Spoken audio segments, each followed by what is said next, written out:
น้ำมันหวานแล้วก็เงินใบซื้อเกลือประเด็กปิ้งนัวเด้อ50,000เด้อจังใดก็สู้ๆเด้อมื้อหน้ามื้อในเราว่าสิมาเยี่ยมยามใหม่เนาะเป็นหมู่ของน้องเลี้ยงเนาะพี่น้องเอ้ยเพิ่นก็บ่ไล่เคยเห็นอยู่เท่านึงเนาะเคยเห็นอยู่บ่ทางบ่าวบุญบ่าวหยังมื้อเคยเห็นเพิ่นอยู่บ่บ่เคยบ่เจ้าเคยเห็นไผแน่พี่น้องเอ้ยหลังจากที่ว่าทางบ่ไล่มานำบ่าวบุญเนาะพี่น้องเอ้ยในระหว่างที่บ่าวบุญเพิ่นไปสัมภาษณ์โอ้ยกระเดียวว่าผู้ใดสบายดีโอ้ยสบายดีโอ้ยเคยเห็นตอนมือขึ้นเฮือนเจดีย์เจ้าก็ไปอยู่บ่ไปอยู่คือบ่เห็น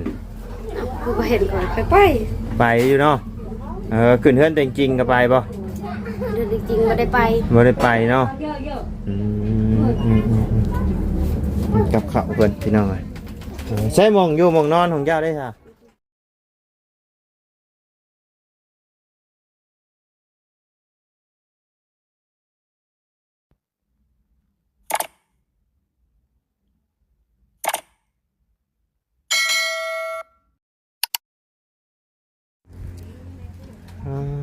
โธ่พี่น้องเอ้ย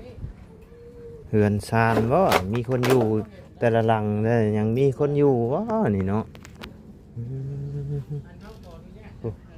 พี่น้องเอ้ยนี่ก็แม่นนี่เนาะมีคนอยู่บ่นี่เนาะฝนตกมาบ่เปียกเบิดบ่เอาเนาะพี่น้องเอ้ยหลังจากที่ว่าทางบ่ไล่มานำบ่าวบุญเนาะพี่น้องเอ้ยในระหว่างที่บ่าวบุญเพิ่นไปสัมภาษณ์น้องอีหยังแหละที่เพิ่นเป็นแม่ห้างที่บ่าวบุญเพิ่นพบพ่ออยู่แยมทางหาหน่อไม้กับลุงหนวดมื้อนั่นแหละเนาะพี่น้องก็เลยย่างลงมากับบ่ตูนพี่น้องเอ้ย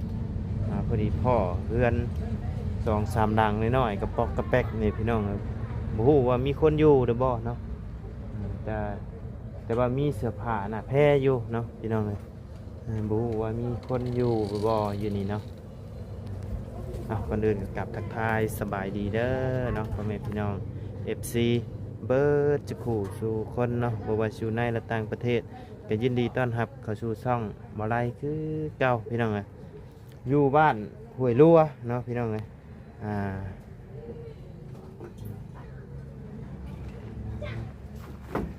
เพื่อนมีตู้บ่นี่โอ้ไหนได้สตู้ฮะเพื่อนดังนี่บ่ดังนี่ก็มีคนอยู่บ่มีดังน้อยๆนี่กับไผอยู่ใช่เด็กน้อยนี่นอนเด็กน้อยนอนบ่ผู้น้อยๆนี่บ่เจ้ามาพี่ละมาพี่ปัจจุบันเหรอปัจจุบันสบายดีใช่สบายดีเอ้ยใช้เจ้านอนอยู่ใช้เจ้านะบ่อันดังนี่ไผนอนดังน้อยๆนี่บ่แม่นเจ้าบ่เพื่อนเจ้านอนอยู่นี่บ่เจ้าชื่อว่าจังไดเจ้าน้อยชื่อจังไดชื่อน้อยอายุจักปีแล้วโมโหได้เฮียนอยู่บ่บ่ได้เฮียนจ้ำโอ้เนาะอยู่กันจะคนนี่ตุอยู่กันจะคนเฮือนจัน3-4 คนอันเฮือนไอ้1 2 3 4ดังนี้อันเป็นไอ้น้องกันเบิดบ่จ้าเคยมีคนเข้ามาสัมภาษณ์อยู่บ่เคยมีคนเข้ามาหาแบบคือใช่เฮาเข้ามาหาอยู่บ่เคยอยู่บ่ล่ะเอาเจ้าบ่เคยเห็นบ่คนเข้ามาถ่ายแบบคือทางระบาวเข้ามานี่เพิ่นเคยมาสัมภาษณ์เจ้าอยู่บ่เคยเนาะ บ่ฮู้ฮอดอายุเจ้าของ บ่ฮู้ เจ้าบ่ได้เรียนบ่ บ่ บ่ได้เรียนครับอืม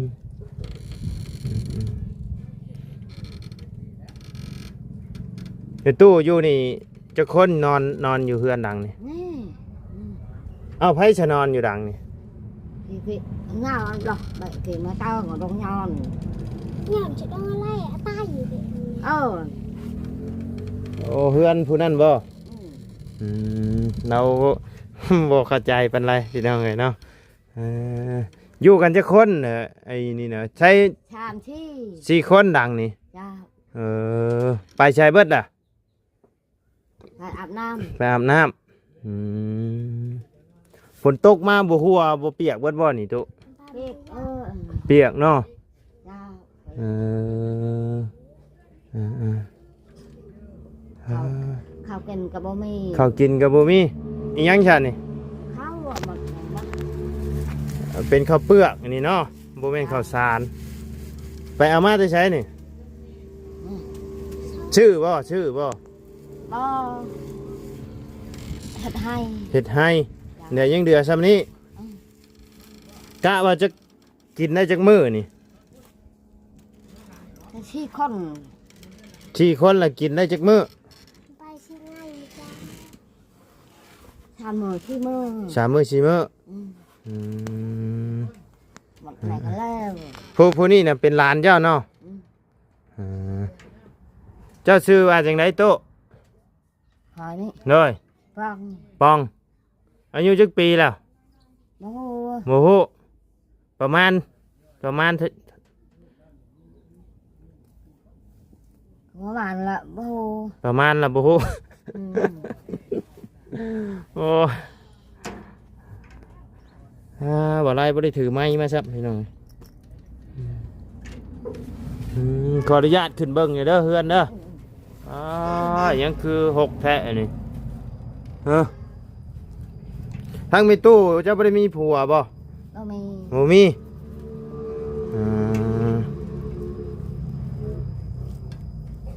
ลูกเด้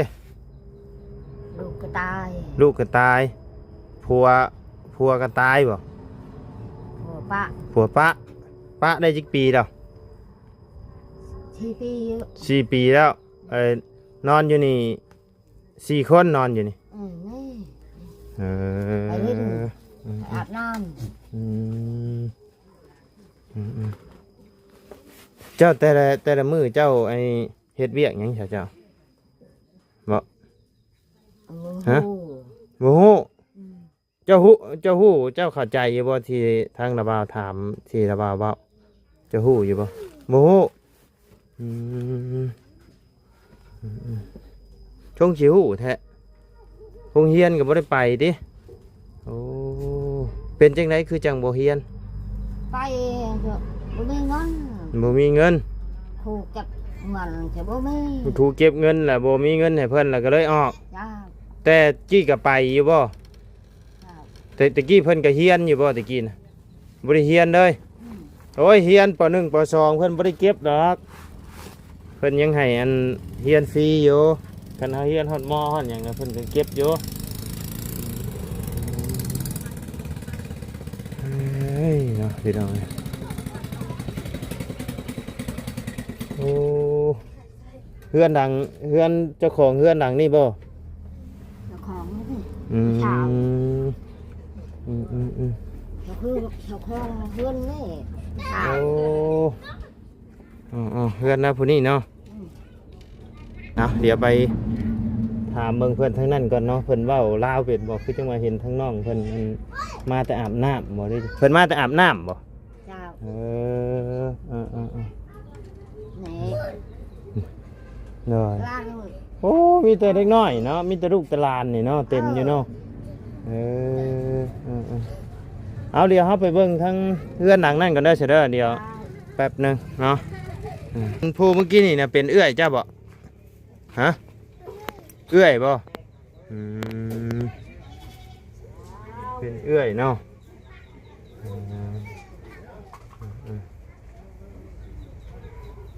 เรามาแต่อาบน้ำบ่ มันอาบน้ บัดน้ำในกินอยู่จังได๋ซะนี่นะฮะกินอยู่พุ่น ตั้ง เอ พุ่น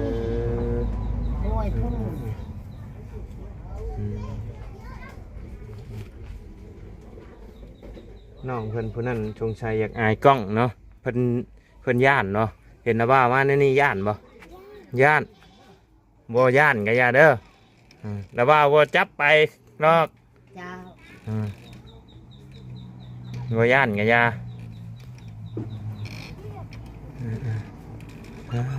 เนาะ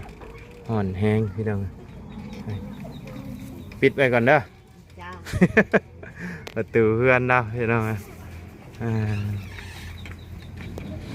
พวกป้าหลังคากันเนาะมุงในไหนนี่คือจึงปึ้งเยอะดังน้อยๆมีคนอยู่บ่นี่โตไผนอนดังนี่โดยสบายดีสบายดีดังน้อยๆนี่ไผนอนนี่ ย้อน ย้อนคนใดชื่อย้อน ย่า และเจีย้อน อืม ก็อย่าต้องกิน อ๋อผู้นั้นบ่โดยมาแต่อาบน้ำบ่โตฮ้อนแห้งเนาะ น้ ย่านบ่ย่านบ่เจ้าย่านเฮาบ่ ำยานแล้ว บ่ย่านก็ย่าเด้อเฮามาดีเฮามาดี เออ เฮามาสัมภาษณ์คนที่ทุกข์ยากนี่แหละผู้ที่บ่มีหม่องพักหม่องเช่านี่แหละบ่มีเพื่อนกับบ่มี นั่นแหละเฮาจึงถามว่าไผนอนหม่องนี้ ลูกช้า เพื่อนนี่เป็นเพื่อนของเจ้าเนาะดังนี่เนาะ เอ็ดใบ เฮ็ดไม้บ่นี่ เฮ็ดไหม โอ้ไม้แล้วนี่เนาะ ไม่แหละ ไม่เลยลูก เห็นเอาไงเพื่อนหลังไม้แล้วมองนี่ก็มีคนนอนบ่หรือว่าเป็นเพื่อนครัวบ่มองนี่นะ ขึ้นครัว โอ้เฮ็ดเพื่อนครัว ใช่ก่อน เพิ่นย่านก็ย่าเพิ่นดอก โอ้ไม่จะโดดเจ้าลอยไหน อยู่ได้อยู่กันจักคนเฮือนหลัง มดอันนี้11 คน 11คนใช่เหรอ เฮ็ดหยังหาริบรออยู่โอ้ย เจ้าใช่เข้าน้า ย่านบ่ ใช่ขาดเพื่อนนั้นเยี่ยมยาม โดย พี่น้องมัน โอ้ยกระเดียวว่าผู้ใดโดยสบายดีโอ้ยเคยเห็นกันอยู่กะเนาะเจ้าเคยไปเพื่อนน้องเลี้ยงอยู่แม่นบ่โอ้ยเจ้าบ่ได้ไปบ่เดี๋ยวนี้มื้อนั้นไปใส่กับน้ำกันอยู่ โอ้ยอันนี้บ่เฮือนเจ้านะอันนั้นเฮือนพ่อมัน อันดังนั่นน่ะเฮือนพ่อเจ้าเนาะโอ้ย พ่อย่ านนะว่าให้ยังเคยเห็นอยู่กะมื้อนั้นไปใส่กับมื้อนั้นไปใส่กับน้ำกันอยู่ตอนเช้าน่ะจะเมื่อเนาะเป็นญาติกันกับทางน้องเลี้ยงเนาะได้ตุ๊เจ้านอนน่ะเจ้านอนอยู่ใช่จ้ะนะอยู่นี่เนาะยับออกก่อนนะยับออกมาผีไหมออกมาผีไหม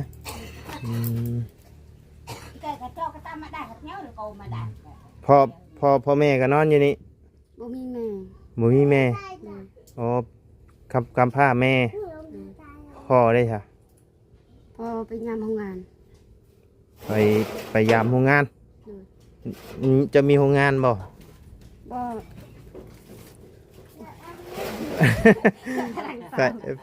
ไปเฮ็ดเวียกอยู่โรงงานบ่ไอ้เวียกอยู่งานแล้ว โอ้กะเดียวว่าผู้ใดน้องหยังนะลืมชื่อเด้อน้องเงินน้องเงินพี่น้องเอ้ยที่ว่าอันไปกับน้องเจดีน้องเลี้ยงน้องแต่งจริงเพิ่นพี่น้องคือสิจำได้อีดอกมื้อที่ว่าไปใส่กับหั่นแหละพี่น้องเอ้ยอันนี้เป็นเฮือนอันนี้เป็นค พื่อนไผสนอนตัว อั นี้ นนี้ผู้นี่ ผู้นี้บ่ ลูก อันนี้นะฮะเฮือนไผ เพิ่นค่อย อันนี้เฮือนเจ้าเนาะไผใช่นี่น้องบ่นี่นะน้องเนี่ยน้องจะเบิดเลยบ่ อันนี้ลูกผู้นี่ อืมเอาน้องเงินเพิ่นพี่น้องเอาพาละว่าเอาขึ้นเบิ่งเฮือนได้บ่ โดย ขออนุญาตขึ้นเฮือนเด้อตู้เด้อ โดย ขออนุญาตขึ้นเบิ่งเฮือนเด้อ เพิ่น เฮ้ เบิ่งเพื่อนฉัน น้อยอึบอึบ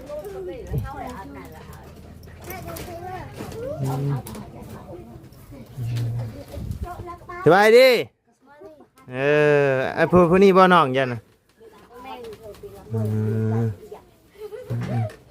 โอ้ยเฮือนนี่หาสิมองนี่หาสิตั้งไม้บ่สิเฮ็ดเฮือนไฟเนาะโอ้มีฮอดอันเครื่องซักผ้าบ่นี่ เอามาไว้ใส่จานเครื่องเครื่องซักผ้าบ่นะเครื่องซักผ้าเก่าเนาะหมองนี้ก็มีคนนอนเนาะหมองนี้เนาะไผนอนผู้นี้บ่หลายคนอยู่ดิครอบครัวใหญ่ดินี่เนาะเห็นน้องเพิ่นตั้งแต่ทันได้เฮ็ดเฮือนเจดีย์เนาะตอนมื้อขึ้นเฮือนเจดีย์เจ้าก็ไปอยู่บ่ ไปอยู่ คือบ่เห็น คือบ่เห็นก่อนไป ไปอยู่เนาะขึ้นเฮือนจริงๆก็ไปบ่ เดินจริงๆบ่ได้ไป บ่ได้ไปเนาะกับข้าวเพิ่นพี่น้องเอ้ยใช้หม่องอยู่หม่องนอนของเจ้าได้ค่ะไปเอาไปเบิ่งเนาะอึบโอ้ยเนาะน้ำผากต่ำค่ะซะน้ำผากนี่ก็ได้นี่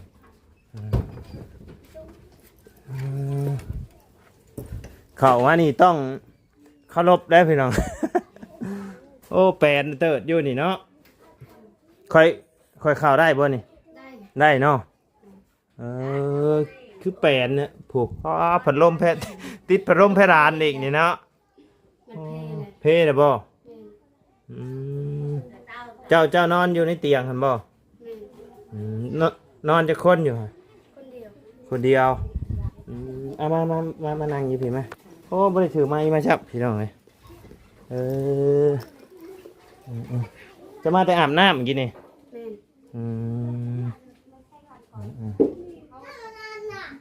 ทางน้องเดียงก็กำลังสิตั้งเฮือนตอนนี้ ได้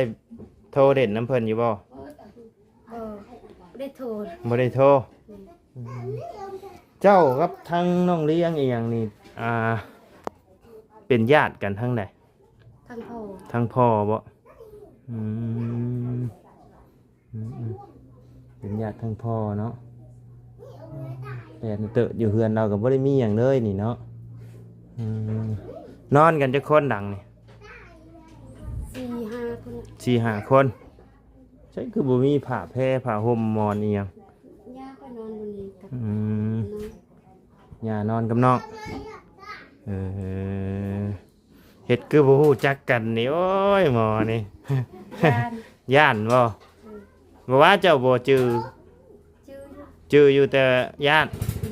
หยังอ่ะน่ะ ไอ้ก็ อายกล้องบ่ต้องอายเด้อ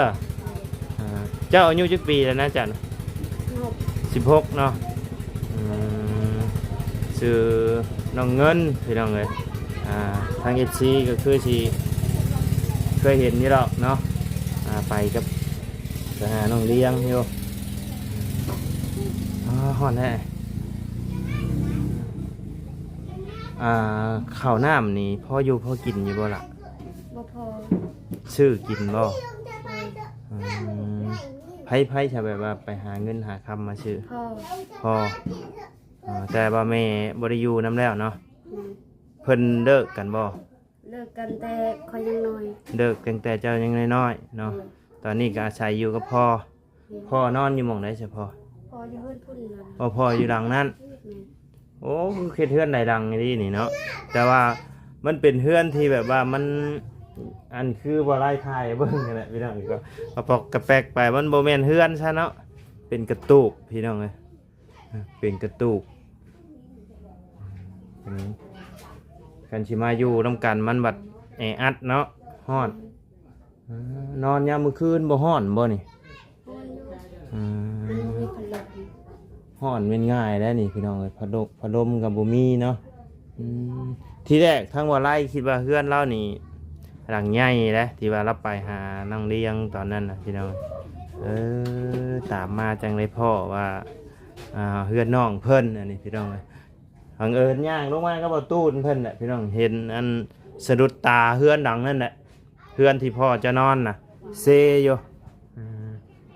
พ่อจะนอนจะคนจะดัง คนเดียวน อนคนเดียว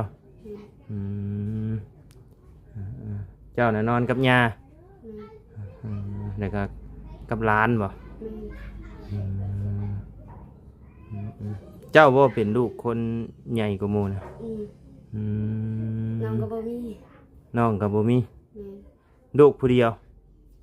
อ๋อแสดงว่าอันจะว่าน้องๆน่ะเป็นเป็ดลูกลูกเอ้ยลูกน้องบ่ แม่น อ๋อเฮ็ดเวียกเฮ็ดงานหยังแค่แต่ละมื้อ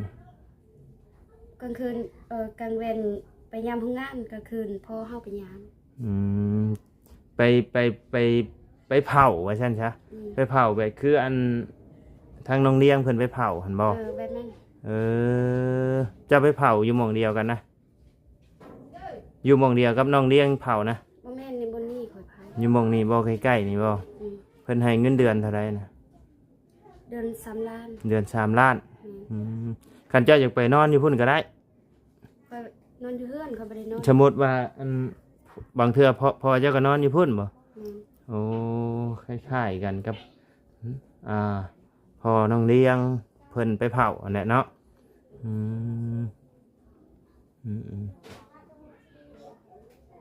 แต่ว่าแบบว่าอันเฮ็ดแบบว่าไปรับจ้างอีหยังก็บ่จะบ่ได้ไปเนาะมีแต่ไปเผาโรงงานเปลี่ยนพอเดือน3 ล้านเพิ่นให้พอได้ซื้อข้าวซื้อน้ำกินเนาะ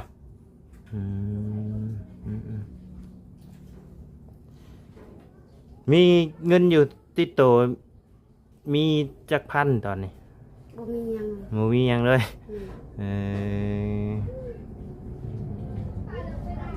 ว่าแล้วพี่น้องเดือนชานเราแปลนเตอะอยู่เนาะฝนตกมาเปียกบ่นี่ เปียกนี่ โอ้โหพี่น้องเอ้ยจุงปุงยิงเป่งอยู่เนาะสมมุติเด้อสมมุติแต่ว่าสมมุติเด้อสมมุติว่ามีทั้งผู้หลักผู้ใหญ่เพิ่นอยากทดซอยเจ้าอยากได้อิหยังก่อนหมู่ที่สุดอยากได้เฮือนเข่าเลย อยากได้ข้าว เข่าอันนี้ก็สำคัญนะพี่น้องแต่ว่าเพื่อนเจ้านี่มีไฟฟ้าเรียบร้อยแล้วเนาะ มีแล้วต่อแต่เฮือนเขา โอ้ต่ออยู่เพื่อนเพิ่นคือกันขอต่อน้ำเพิ่นเนาะแสดงว่าพ่อเจ้านี่หาเงินเลี้ยงพ่อแม่เบิดเด้ยนี่เนาะพ่อเจ้าอายุจักปีเลยบ่ฮู้ซ้ำบอกกับพ่อน้องเลี้ยงซ้ำนั่นเนาะร้อยไปสิเด้อแบบนี้เด้อไผสิวะ ร้อยเด้อเจ้าก็ได้เฮียนอยู่บ่ บ่ได้เรียน บ่ได้เฮียนบ่ว่าเจ้าบ่ได้เฮียนเลยหรือว่าออกบ่เฮียนได้เฮียนได้ออก เรียนเลย บ่ได้เฮียนเลยประเด็นโทรศัพท์ผู้ว่าเอาสิไอ้หมู่คู่แชทมาได้ใช่บัดนี้อ่านออกอยู่บ่บัดนี้ บ่ออก บ่ออกมีแต่ส่งเสียงไปเลย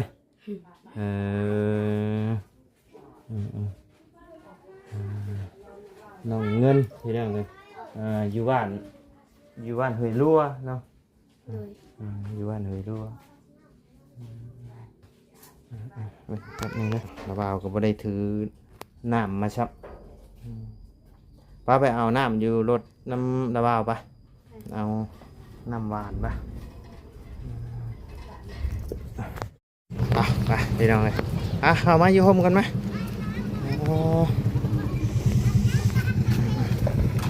อ่ะเด้อน้ำเด้อว่าซื้อมาฝากน้ำมันหวาน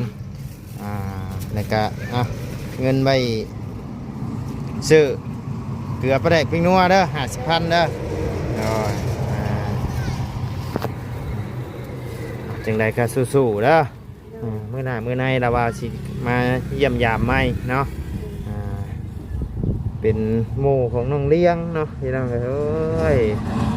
เพิ่นก็บ่ไล่เคยเห็นอยู่เท่านึงเนาะเคยเห็นอยู่บ่ทั้งบ่าวบุญบ่าวหยังมื้อเคยเห็นเพิ่นอยู่บ่ เคย บ่เคยบ่เจ้าเคยเห็นไผแน่ เบาเตียงเบาหยัง บ่าวหยังแน่ที่เคยเห็น ลืมเลย ลืมเลย เลย บ่ต้องย่านเด้อบัดนี้เด้อเห็นเมื่อกี้นี่แล่นเด้อพี่น้อง